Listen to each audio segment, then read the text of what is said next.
de la santé. La corporation santé communautaire a écrit des documents partout à tous les niveaux. Nous avons passé un atelier avec les experts du secrétariat général de la santé. Nous avons un autre atelier que nous attendons, que le gouvernement nous convoque pour la finalisation de cette catégorisation. Jusque-là, il n'y a rien. Mais l'OMS, qui réglemente la santé dans le monde, l'OMS a déjà classé l'agent de la santé communautaire est là pour la prévention. Il a donné des tâches, qu'il fait des visites à domicile, qu'il fait la distribution de produits, la distribution de moustiquaires, la distribution donc, de tout ce qui est intrant à la santé. Il fait la planification. C'est l'OMS qui a fait tout ça. Mais notre gouvernement, le ministère de la Santé, ne peut pas donc exécuter cette décision mondiale pour donner à cette formation, à ces agents, une catégorisation officielle. En fait, qu'ils puissent travailler comme agents de santé communautaire. Ce qui est encore grave, on vous paye. Bon, bref, quand on a un secteur, ça devient encore compliqué. Mais que faire exactement? Que faire?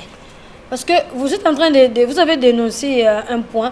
Nous tous, nous sommes surpris des fois quand nous y allons. C'est pour cela que je remarque souvent, vous pouvez aller avec un enfant dans un centre ou quoi.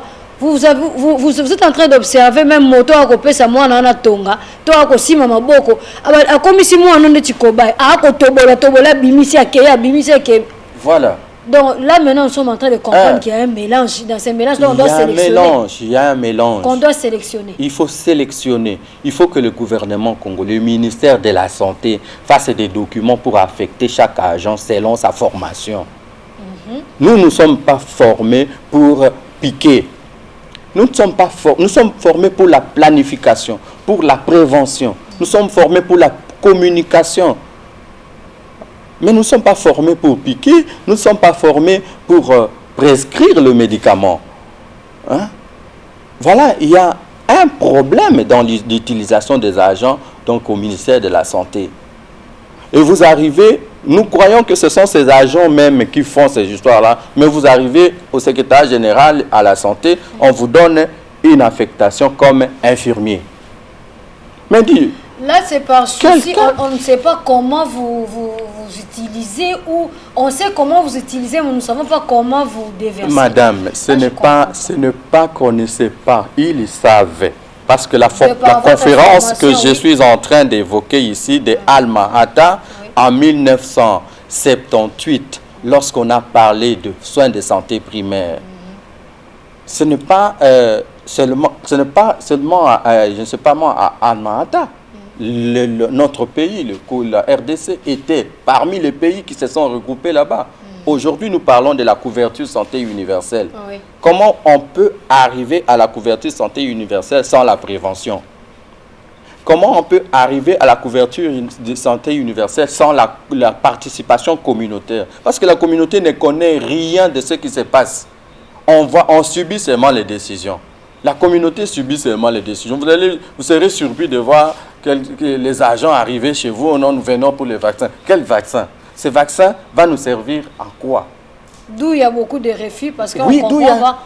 On comprend pas. On ne comprend pas. Et pour se protéger, on refuse. On refuse. Alors que si, en avance, on avait pu enseigner et sensibiliser ces gens-là, vulgariser, on aurait pu avoir d'autres résultats. C'est pour cela qu'on change, on a du mal à changer la statistique de beaucoup de choses dans notre pays parce qu'on ne maîtrise pas assez. Alors pour aujourd'hui, je sais que c'est votre plateau, faute de temps, pas faute de temps, mais vous avez suffisamment consommé votre temps en tant qu'expert en santé communautaire. On vous laisse l'espace pour que vous puissiez effectuer votre plaidoirie par rapport à votre profession qui si on ne prend pas, laisse s'éclipser un jour, hein, je vous assure. Alors on vous laisse l'espace. Merci beaucoup, madame.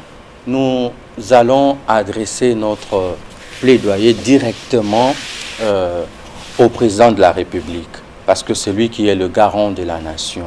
C'est lui qui prend toutes les décisions.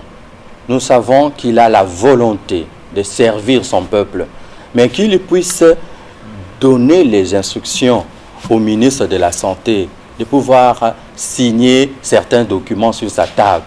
parce que la catégorisation dont nous parlons ici se trouve sur sa table. Se trouve sur la table du ministère de la Santé. Du ministre de la Santé. Donc, il faudra qu'il puisse signer ces documents pour permettre aux agents de santé communautaire d'effectuer réellement leur mission. Sinon, alors, c'est l'hécatombe. Pourquoi? Parce que les agents de la santé communautaire sont affectés à ce jour comme des infirmiers alors qu'ils ne sont pas infirmiers. Aujourd'hui, il y a le système LMD. C'est-à-dire, ça ne demande pas les diplômes des graduats en sciences infirmières ou en kiné ou bien en quoi que ce soit pour devenir licencié en santé communautaire.